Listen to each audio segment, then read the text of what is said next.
నమస్తే. ఇన్నాళ్ళు నన్ను సపోర్ట్ చేస్తూ, ఎంకరేజ్ చేస్తూ మీ ప్రేమని నాకు అందిస్తున్న ప్రతి ఒక్కరికి కృతజ్ఞతలు.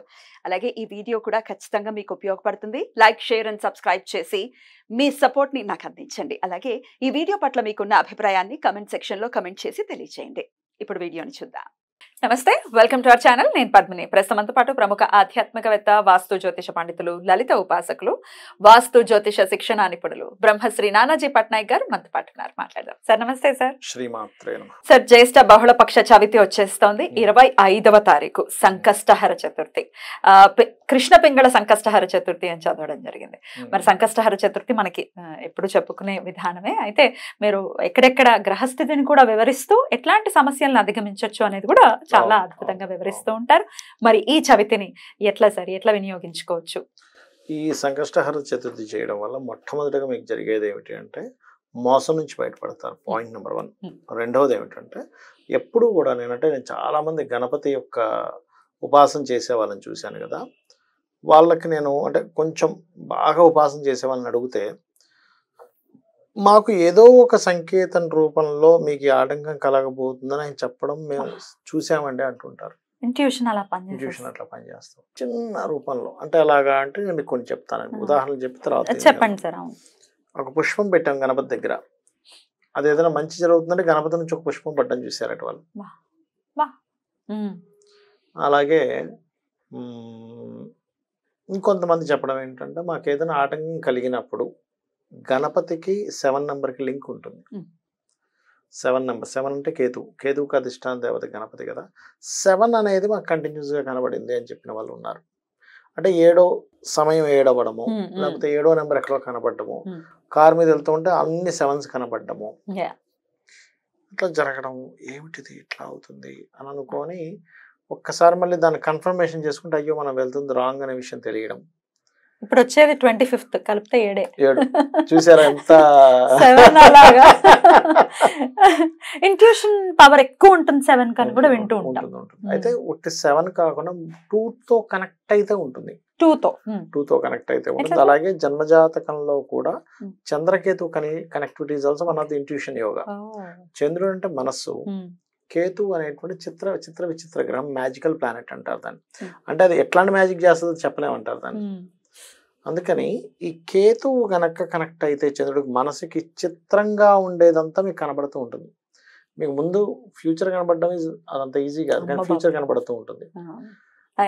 అది సో ఇండికేషన్స్ అయితే ఉంటాయి. గణపతి ఉపాసన అనేది చేస్తే ఎందుకంటే కలౌ చండీ వినాయక అంటూ ఉంటారు కదా, అంటే తొందరగా స్పందించేటువంటి దేవతా స్వరూపాలలో గణపతి.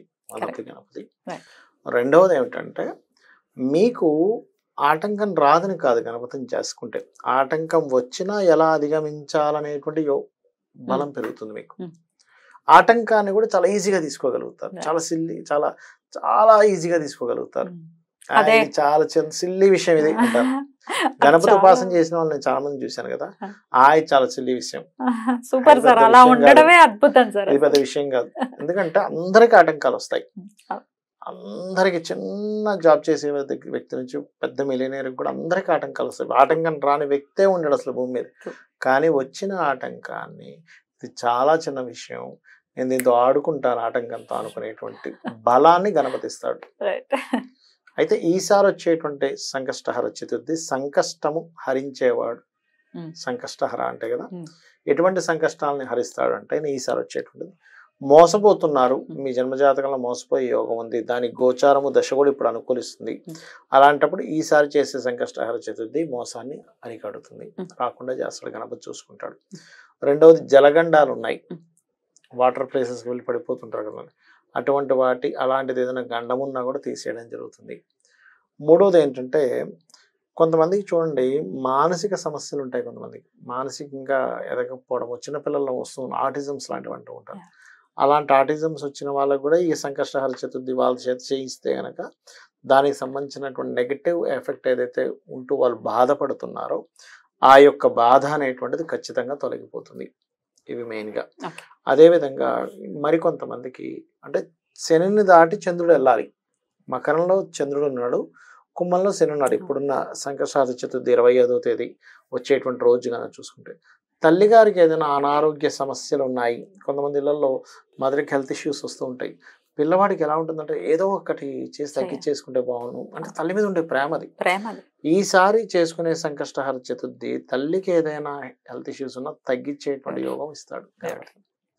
ఏం చేయమంటారు సార్? మరి అయితే ఇది సాయంత్రం మాటలు చేసుకునేటటువంటి సాయంత్రం పూర్తి చేసుకోవాలి. అయితే ఆ రోజు ప్రత్యేకంగా ఎప్పుడైనా సరే తర్పణ ప్రియుడు అంటూ ఉంటారు గణపతి. తర్పణం ఖచ్చితంగా చేయాలి. గుంజీలు పూజ అంతా అయిపోయిన తర్వాత గుంజీలు కంపల్సరీ ఇట్లా ఇట్లా పట్టుకొని చేయడము. అండ్ అది గణపతికి ఇష్టం అట అలా అంటే గనక. మూలాధారం కూడా యాక్టివేట్ అవుతుంది. ఎగ్జాక్ట్లీ యాక్టివేషన్ అవుతుంది. అండ్ గరికతో పూజ చేయడం మాత్రం కంపల్సరీ చేయాలి. ఎందుకు అంటే గరికకు ఉన్నటువంటి గొప్ప విషయం ఏమిటంటే మీరు ఏదైతే గరికతో పూజ చేస్తే వచ్చే ఫలితం చెప్తాను చూడండి.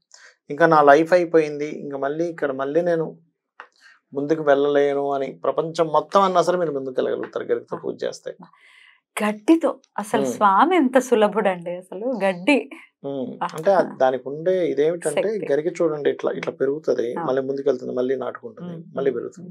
అది ఎలా అంటే ఒక కుడతారు చూసారా, ఒక డ్రెస్ కుట్టినప్పుడు అది ఎలా అయితే అంటే ఏమిటంటే పెరిగింది కానీ ఇంకో స్టెప్ వేసుకుంది మళ్ళీ.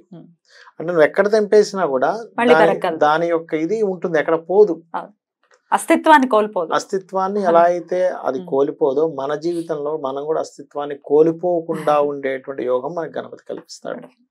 అద్భుతం సార్.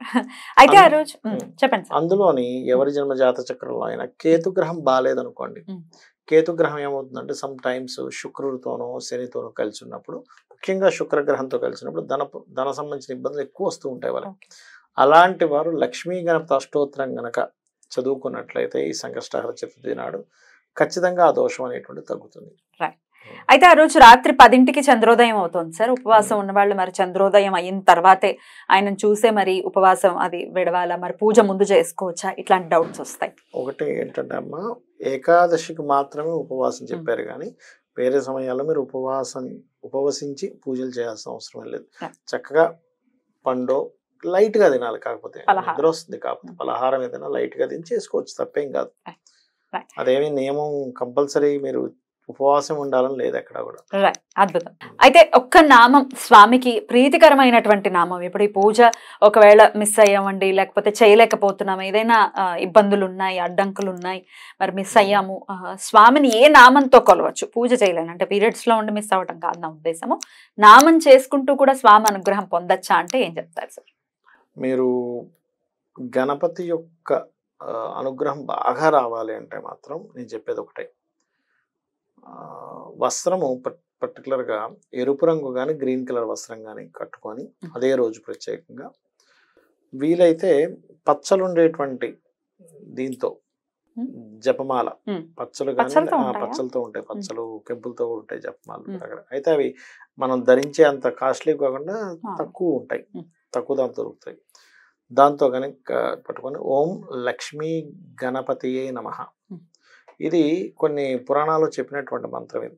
ఓం లక్ష్మీ గణాధిపతయే నమః లేదా ఓం మహాలక్ష్మీ గణాధిపతయే నమః అనుకున్నా సరే సరిపోతుంది. రైట్. ఈ నామం అయినా చేసుకుని ఖచ్చితంగా స్వామి అనుగ్రహాన్ని బాబా చాలా ఉన్నాయి, అయితే చాలా స్పెషల్ గానే వస్తుంది కాబట్టి అందరూ చేసుకుని గణపతి అనుగ్రహాన్ని పొందాలని మనస్ఫూర్తిగా కోరుకుంటూ కృతజ్ఞతలు సార్. నమస్తే. మాత్రే నమః.